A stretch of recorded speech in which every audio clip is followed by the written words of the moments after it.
আমি এখন আলু কচুর দম করছি, যেটাকে হিন্দিতে বলে আরবি। আরবি কি সবজি।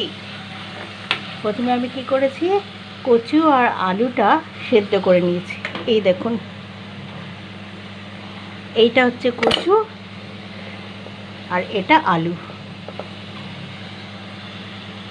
এবার আমি কড়ার মধ্যে তেল দিয়েছি। তেলটা অবশ্যই সর্ষের তেল। তার মধ্যে জিরে দিয়েছি, গোটা জিরে, শুকনো লঙ্কা, তেজপাতা, গরম মশলা, তারপর পেঁয়াজ বাটা, রসুন বাটা, আদা বাটা, একটু টমেটো আর সামান্য চিনি দিয়েছি। চিনিটা যে গলে যাবে তাহলে একটু তরকারির রঙটা একটু লাল লাল হবে।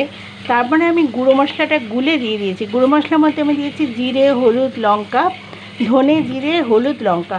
এটা একটু গুলে আমি দিয়ে দিয়েছি। এবারে সমস্ত কিছু ভালো করে মিশিয়ে তারপর যখন তেলটা ছেড়ে যাবে তখন আমি ওই সেদ্ধ করা কচু আর আলুটা ছেড়ে দেবো।